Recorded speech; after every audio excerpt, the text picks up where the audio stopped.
জহরদা, আপনার পত্র বোমার পর 48 ঘন্টারও বেশি সময় কেটে গেছে। এর মধ্যে নিশ্চয়ই আপনার মনের মধ্যেও নানান ভাবনা চিন্তা ওঠা পড়া হয়েছে।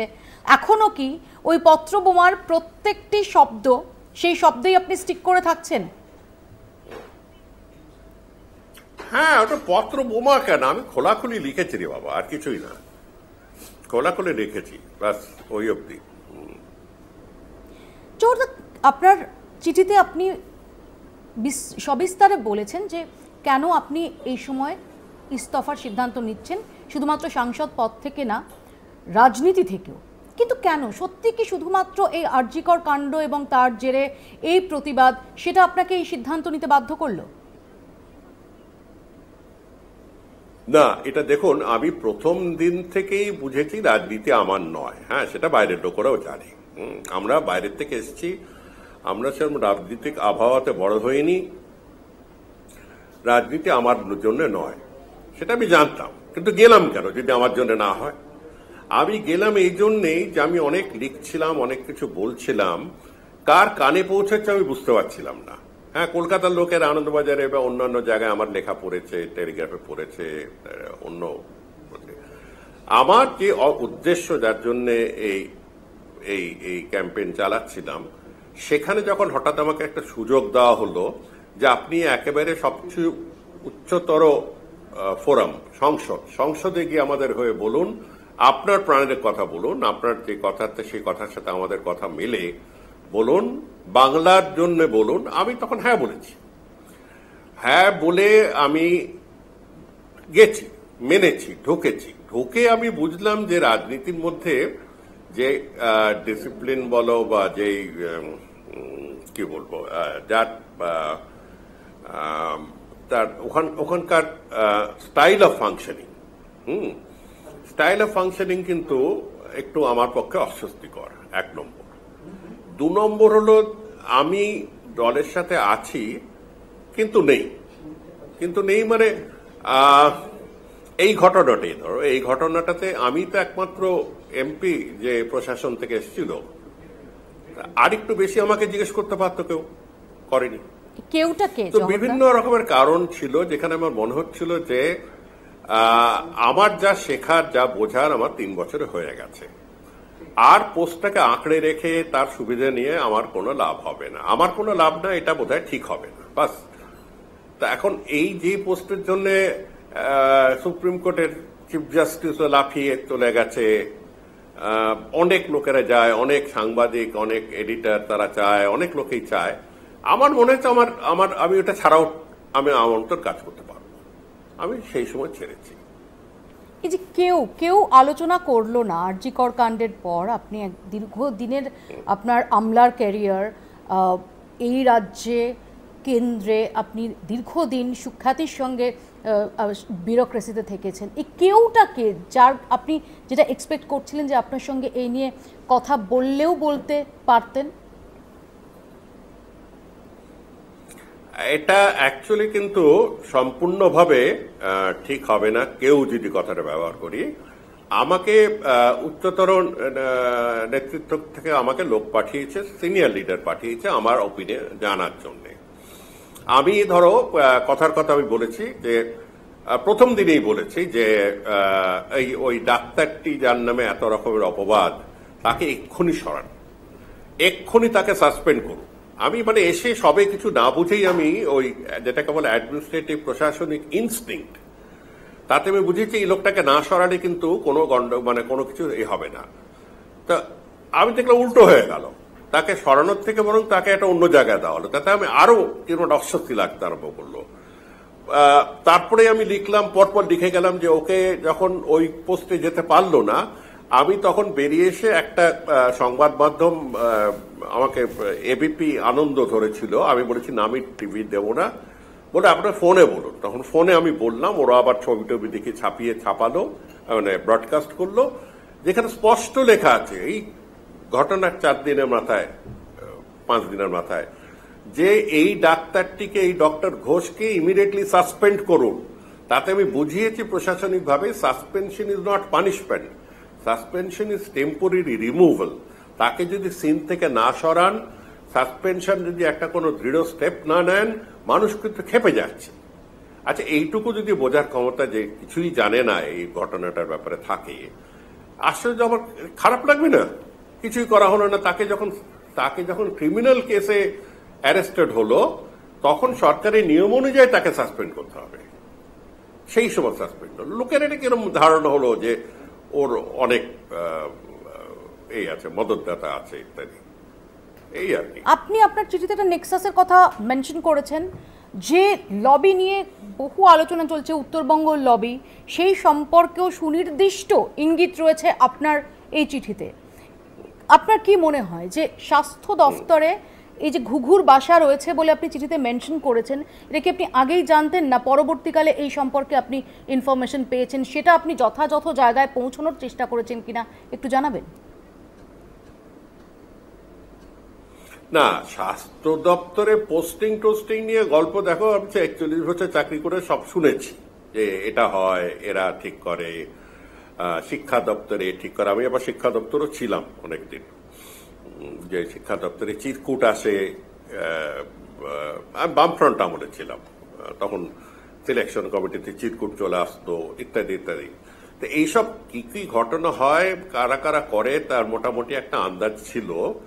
কিন্তু উত্তরবঙ্গ চক্রর নামও শুনেছি একবার দুবার, কিন্তু তাদের হোল্ড কতখানি, না এটা শুধু তাদের নামে অপবাদ, সেটা বোঝার ক্ষমতা ছিল না। কিন্তু এবার আমি দেখলাম তাদের সাংঘাতিক হোল্ড আছে। না হোল্ড থাকলে এতক্ষণ ধরে লোকগুলোকে কেন ছেড়ে দেওয়া হলো? এখন অফকোর্স দুজনকে এদিকে ওদিক সাসপেন্ডও করা হয়েছে, অনেক কিছু করা হয়েছে, বাট আমি সেটা বললাম না, it is too little too late. আপনি বলেছেন যে সরকার বিশ্বাসযোগ্যতা হারিয়েছে। সত্যি কি আপনি এটা মনে করেন যে এই আন্দোলনে এবং এই আরজিকর কাণ্ডের পরিপ্রেক্ষিতে সরকার বিশ্বাসযোগ্যতা হারিয়েছে, এমন যে তারা কোনো সত্য কথা বললেও সেটা বিশ্বাস করছে না? এটা কিন্তু অত্যন্ত হার্শ একটা স্টেটমেন্ট। বিশ্বাস হারিয়ে গেছে কথাটা মানে একটা ফাইনালিটি হলো। এই মুহূর্তে বিশ্বাস কম, সেটা বলতে স্কুলের ছেলেও বলে দেবে এটা। যে মুহূর্তে যে দেখা যাচ্ছে না যে সত্যি কথা বলছে সরকার, সেটাও কেউ বিশ্বাস করতে চাইছে না। আশ্চর্য। তো মানে একটা ফেথ এমন একটা জিনিস যেখানে খুব সেন্সিটিভলি ওটাকে এ করতে হয়, মানে পোষণ করতে হয়। না হলে একবার ফেথ হারিয়ে গেলে সরকারের পক্ষে খুব দুরবস্থা হয়। ফেথ একবার একটা ইনসিডেন্টে হারিয়ে গেছে বলে সারা জীবন সব ব্যাপারে হারিয়ে গেছে আমি কখনোই বলছি না। আমি বলছি এই ইনসিডেন্টটার ব্যাপারে বিভিন্ন কারণে এটা ফেথের অভাব দেখছি। আমি এটাই ব্যবহার করেছি কথাগুলো। একটা কথা বলুন জহরদা, আপনিও যেটা বলেছেন যে আপনি ভেবেছিলেন যে এটাতে মমতা ব্যানার্জি ওল্ড স্টাইলে হস্তক্ষেপ করবেন বলে আপনি আশা করেছিলেন। এই ওল্ড স্টাইলটা কি, এবং এখন যে স্টাইল অফ ফাংশনিং দেখছেন তার মধ্যে আপনি কোথায় তফাৎ দেখছেন, উপলব্ধি করছেন? এখন আমি মমতা ব্যানার্জিকে দেখেছি সরাসরি ঝাঁপিয়ে পড়তে প্রবলেমে। হ্যাঁ, আমি কেন্দ্রীয় সরকারে ছিলাম, উনি যখন ছিলেন। আমি রাজ্য সরকারে ফিরে এসছি, আমি রিটায়ারমেন্টের পরে। আমি ওনাকে কোনোদিন রাজ্য সরকারে কোনো পদে পাইনি, কিন্তু মমতা ব্যানার্জির স্টাইলটাই ছিল মমতা ব্যানার্জির স্টাইল। কথা নেই, বার্তা নেই, স্ট্রেট প্রবলেমের মাঝে ঝাঁপিয়ে পড়লেন, আগুনের মধ্যে ঝাঁপিয়ে পড়ে জিনিসটাকে, যে যেন তার নামও হয়ে গেছিল অগ্নিকন্যা, ঝাঁপিয়ে পড়লেন। এইখানে আমার মনে হয় সরাসরি যদি ডাক্তারদের ডেকে এটার প্রথম থেকেই কথা টথা শুরু করতেন 2-4 দিনের মাথায়, কেস তো সিবিআই দেখছে, দেখুক সে কেস সিবিআই, কিন্তু বাকিটা তো question of understanding and faith. Understanding and ফেথের জন্য যদি ডাকতেন, আমার মনে হয় এত দূর অব্দি গড়াতো না। কে যে তাকে বুঝিয়েছে যে পুরোটাই একটা পলিটিক্যাল চক্রান্ত, আমি জানি না। মমতা বন্দ্যোপাধ্যায়ের মতো রাজনৈতিক বিচার বুদ্ধি সম্পন্ন এক ব্যক্তিত্ব, কেউ তাকে এটা সম্পর্কে বোঝালেন এবং তিনি বুঝে যাবেন, এটা কি এতটা সহজে ধরে নেওয়া যায়? তিনি তো সত্যিই রাজনীতিতে নতুন না, এবং তার যারা প্রতিপক্ষ তারাও মমতা বন্দ্যোপাধ্যায়ের যে রাজনৈতিক প্রজ্ঞা সেটা সম্পর্কে সবসময় খুব শ্রদ্ধাশীল। আমার আমার কিন্তু মনে হচ্ছে সরকারি যেটা হয়, সরকারের তো সবসময় উপদেশের অভাব নেই, প্রচুর লোক আছে, প্রচুর রকমের ইন্টেলিজেন্স দেয়, খবর দেয়, কে যে বুঝিয়েছে, এখন এখন ডিসিশনটা আলটিমেটলি ওনার, কিন্তু বুঝিয়েছে কি আমি জানি না। এখন কি মনে হয় যে এখন বিষয়টা, আমার নিজের মনে হয় না যে পুরোটা পলিটিক্স। আপনার মনে হয় যে এখন কি খুব দেরি হয়ে গেছে, নাকি এখনো মমতা বন্দ্যোপাধ্যায় সুলভ স্টাইলে তিনি ব্যাপারটাকে আবার মিটিয়ে নিতে পারবেন বা হ্যান্ডেল করে নিতে পারবেন? আমার মনে হয় তিনি পারবেন। আমি দেখেছি তো অনেকবার, অনেক বছর ধরে দেখছি, উনি যখন প্রথম এমপি হলেন তখন থেকেই চিনি, আমি দেখেছি ওর পারবে। সেইটার আবার তো লেখার কারণটাই সেটা রে বাবা, আমি তো সেই জন্য লিখেছি যে আপনি সেই মমতা ব্যানার্জি দেখিয়ে লাফিয়ে পরে এটা শর্ট আউট করে দিন।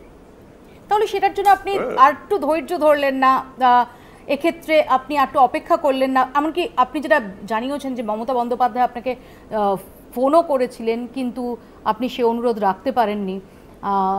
সেক্ষেত্রে আপনি কি দ্বিতীয়বার ভাবনা চিন্তা করার কথা, রিকনসিডার করার কথা, এটা আপনার মাথায় এসেছে? না, রিকনসিডার করে কোনো লাভ হবে না। রিকনসিডার করে কি হবে? লোকের মুখে, লোকের নামে বা লোকের মাথায় আমি ছোট হয়ে যাব। আচ্ছা ঠিক আছে, আমি ঠিক করেছি, ছাপ ছেড়ে দেবো, আমার সব চিঠি মিটি সব লেখা হয়ে গেছে, আমি দিল্লিতে গিয়ে দেখি অবস্থাটা কি, আমার উনি আমাকে ডাকেন কিনা এখন, এসব দেখে ছেড়ে দেবো।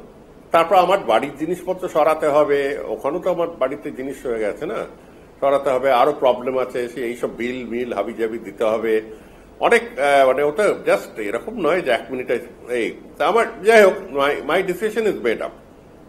কেন দেখো, আমি পলিটিক্স হতে প্রথম থেকেই বলছি আমি মিসফিট। আমি একা বলছি না, পলিটিক্যাল লোকেরা বলছি যে মিসফিট থাকা সত্ত্বেও পার্লামেন্টে কথা বলাতে আমার কোনো মিসফিট ছিল না, সেটাও আমি লিখে দিয়েছি একটু এইখানে, যে আপনারা সবাই জানেন যে এটা বলতে কোয়েশ্চেন ইজ একটা ব্যালেন্স আনতে হবে। A person who is politically not